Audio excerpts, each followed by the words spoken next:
Assalamualaikum warahmatullahi wabarakatuh. Perkenalkan nama saya Dia dengan NIM 151422170. Saat ini saya sedang menempuh pendidikan di Universitas Negeri Gorontalo, Fakultas Ilmu Pendidikan, jurusan Pendidikan Guru Sekolah Dasar. Seperti biasanya, tujuan saya membuat video ini untuk menyelesaikan salah satu tugas dari mata kuliah pengembangan bahan pembelajaran dengan dosen pengampu Bapak Rustan I. Husain MPD. Pada video ini, saya akan membahas tentang pengembangan bahan ajar berbasis komputer untuk SD.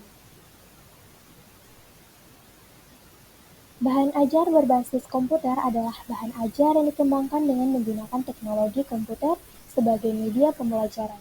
Dalam pengembangan bahan ajar, dalam pembelajaran berbasis komputer merupakan kebenaran materi adalah mutlak, sedangkan menarik atau tidaknya suatu bahan ajar sangat tergantung pada kedekatan bahasa komunikasinya penyaji dan penerima pesan, dan hal ini dapat dicapai jika pengembang bahan ajar betul-betul keinginan target memahami betul-betul audiens atau dalam hal ini siswa. Tidak perlu seluruh layar dan durasi pengajaran dieksplorasi secara efektif. Pengembangan media pembelajaran berbasis komputer harus dilakukan dengan perencanaan yang matang. Menurut Chairman, merincikan 5 tahap prosedur umum pengembangan media pembelajaran, yaitu analisis, desain, pengembangan, implementasi, dan evaluasi. Analisis kebutuhan, analisis instruksional, dan analisis garis besar isi program dilakukan pada tahap pertama. Tahap kedua yaitu desain, dalam tahap di mana garis besar isi program dijabarkan. Pada tahap ini, desain pembelajaran, desain komunikasi visual, dan diagram alur program dipersiapkan. Tahap berikutnya adalah tahap pengembangan. Pengembangan dilakukan dengan menggunakan dukungan software yang sesuai. Media pembelajaran dikembangkan mengikuti alur yang telah direncanakan. Tahap terkait adalah tahap implementasi dan evaluasi terhadap pengguna. Evaluasi juga dilakukan di setiap tahap untuk kemudian dilakukan revisi berdasarkan hasil evaluasi. Karakteristik bahan ajar berbasis komputer untuk sekolah dasar. Bahan ajar berbasis komputer memiliki karakteristik yang berbeda dengan bahan ajar biasa seperti buku, modul, maupun handout. Bahan ajar ini dapat membantu proses belajar mengajar dan dapat dilakukan secara mandiri oleh siswa. Ada beberapa karakteristik bahan ajar berbasis komputer. Yang pertama, jelas dan menarik.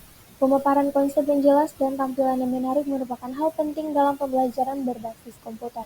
Penggunaan bahan yang lugas, ilustrasi yang jelas, dan detail juga termasuk syarat mutlak dalam pengembangan pembelajaran berbasis komputer. Yang kedua, mudah digunakan. Bahan ajar berbasis komputer harus mudah digunakan oleh siswa. Yang ketiga, mempertimbangkan kebutuhan peserta didik. Bahan ajar harus sesuai dengan tuntutan kurikulum dengan mempertimbangkan kebutuhan peserta didik, yakni bahan ajar yang sesuai dengan karakteristik dan setting atau lingkungan sosial peserta didik. Yang keempat, menggunakan bahan yang mudah dipahami. Kebanyakan bahan ajar menggunakan bahan yang tinggi sehingga membuat siswa kurang menarik dan kurang motivasi untuk belajar. Oleh karena itu, bahan ajar berbasis komputer harus menggunakan bahan yang mudah dipahami oleh siswa. Yang kelima, efektif.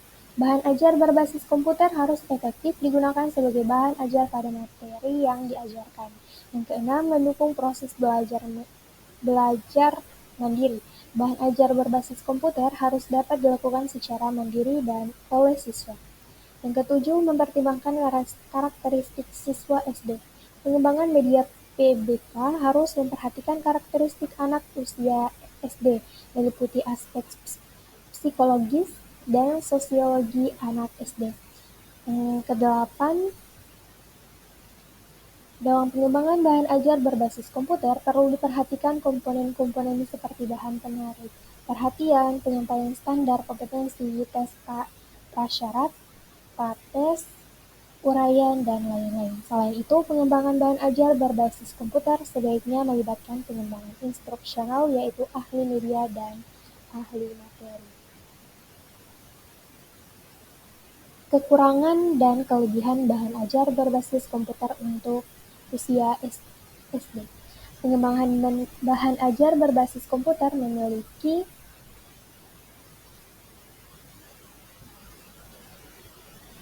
kelebihan dan kekurangan.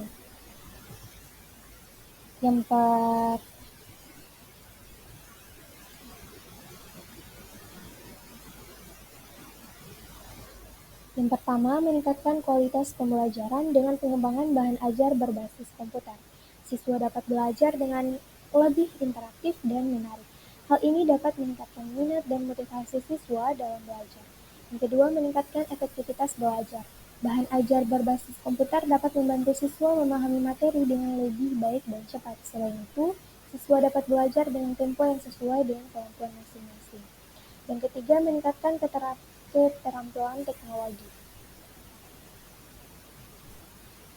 Penggunaan bahan ajar berbasis komputer dapat membantu siswa mengembangkan keterampilan teknologi yang diperlukan di era digital saat ini. Yang keempat, sekelas. Siswa dapat belajar kapan saja dan di mana saja dengan bahan terbuka berbasis komputer. Hal ini dapat meningkatkan pembelajaran. Namun, pengembangan bahan ajar berbasis komputer juga memiliki beberapa kekurangan. Antara lain, yang pertama, keterbatasan interaksi. Siswa mungkin kurang mendapatkan interaksi dengan guru dan teman sekelas dalam pembelajaran berbasis komputer. Yang kedua, keterbatasan akses. Tidak semua siswa memiliki akses ke perangkat komputer dan internet yang diperlukan untuk pembelajaran berbasis komputer. Yang ketiga, ketergantungan pada teknologi. Jika terjadi masalah teknis seperti gangguan jaringan atau kerusakan perangkat, pembelajaran dapat terganggu. Yang keempat, kurangnya pengawasan. Siswa dapat kehilangan fokus dan menunda waktu belajar jika tidak ada pengawasan yang memadai. Dalam pembelajaran bahan ajar berbasis komputer, perlu diperhatikan kelebihan dan kekurangan tersebut agar dapat memaksimalkan manfaat dan mengatasi kendala yang mungkin terjadi. Manfaat pengembangan bahan ajar berbasis komputer untuk SD. Pengembangan bahan ajar berbasis komputer memiliki manfaat yang signifikan dalam pembelajaran di sekolah dasar. Beberapa manfaat pengembangan bahan ajar berbasis komputer untuk SD. Yang pertama, meningkatkan efektivitas dan efisiensi dalam pembelajaran. Dengan adanya bahan ajar berbasis komputer, peserta didik dapat memahami materi dengan lebih baik dan cepat, sehingga waktu pembelajaran dapat dimanfaatkan secara lebih efektif. Yang kedua, menarik minat peserta didik dalam pembelajaran. Bahan ajar berbasis komputer dapat disajikan dengan cara yang lebih menarik dan interaktif, sehingga dapat meningkatkan minat peserta didik dalam pembelajaran. Yang ketiga, meningkatkan hasil belajar peserta didik. Penelitian menunjukkan bahwa bahan ajar berbasis komputer lebih efektif digunakan sebagai bahan ajar pada materi tertentu, seperti matematika, dan dapat meningkatkan hasil belajar peserta didik. Yang keempat, memudahkan guru dalam mengelola pembelajaran. Dengan adanya bahan ajar berbasis komputer, guru dapat lebih mudah mengelola pembelajaran dan memberikan bimbingan kepada peserta didik. Yang terakhir, memperkaya sumber belajar. Bahan ajar berbasis komputer dapat menjadi alternatif sumber belajar yang dapat diakses oleh peserta didik di mana saja dan kapan saja. Dengan manfaat-manfaat tersebut, pengembangan bahan ajar berbasis komputer dapat menjadi solusi yang efektif dalam meningkatkan kualitas pembelajaran di sekolah dasar. Nah, itulah sekian materi mengenai pengembangan bahan ajar berbasis komputer untuk usia SD. Sekian dari saya. Terima kasih.